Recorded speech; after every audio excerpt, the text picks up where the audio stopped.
scent of jasmine. I get the feeling she's all alone because I heard only one chair scrape the floor and no one had spoken to her after she had sat down.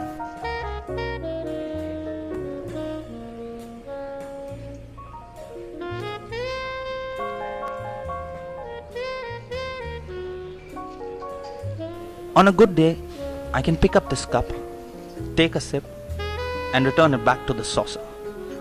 And if you were sitting at the next table, you never know I was blind.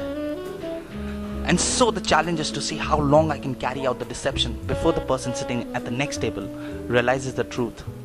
And believe me, the moment they do, they give themselves away. Some begin to whisper, and I suspect nod or point. Some become attentive, while a few others are so embarrassed they don't speak again. I hope someone would be joining her, so I could hear her speak. I can tell a great deal from her voice. When you can't see someone, the accent and the tone are enhanced, and these can tell a lot about a person's character. Imagine listening to someone on the other end of the phone line, and you'll get the idea. Good evening, ma'am. Would you like to place your Charlie, I would like a lemon tea. 20 to Certainly, 25 ma'am. would be my Would there guess. be anything else? What's the special today?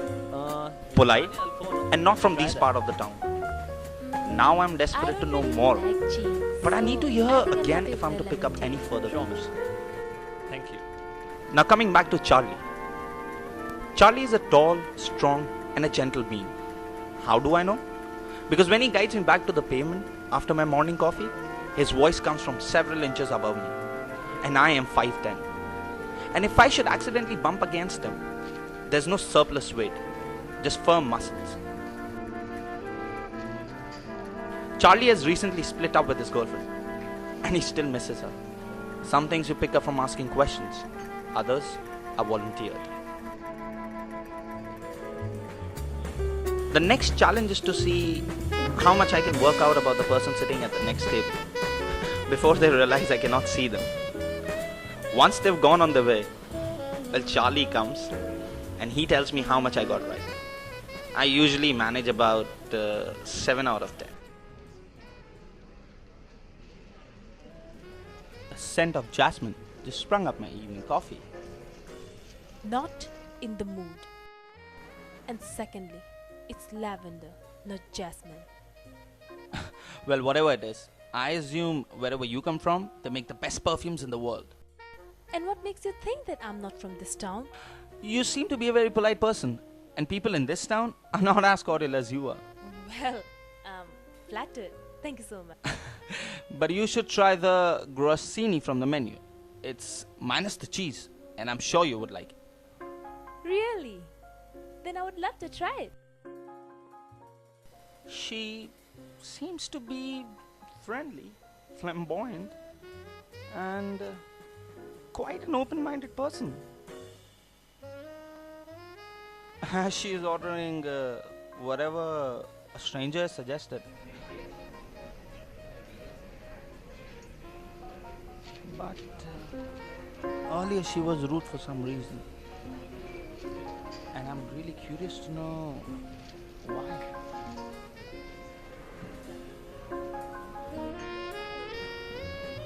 Thank you, Charlie. So what are you really doing in this part of the town? Well, I wanted a break, so I came to visit my aunt. Alright, but why the push of attitude earlier? Oh, that? It's just because I hate being treated like a toddler. A toddler? I hope I'm not talking to a teenager. Oh, shut up! It's just my aunt that treats me like a toddler. And I'm definitely not a teenager. Well, elders have this tendency to treat the younger ones like kids. You really can't help them.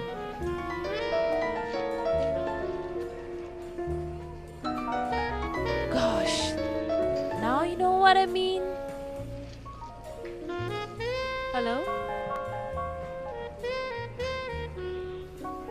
Hey, I'm really sorry, but I'll have to take your leave. It was really nice talking to you.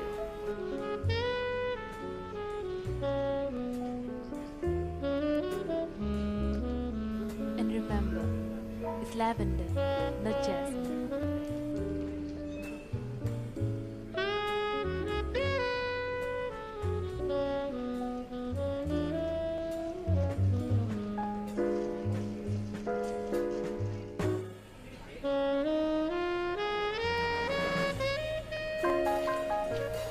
Charlie. I have so many questions for him.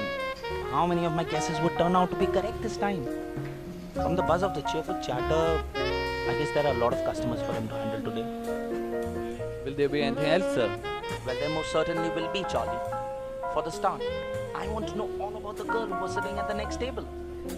Was she tall or dark, thin or fair? What's so funny, Charlie? It's just that she was asking the same questions about you.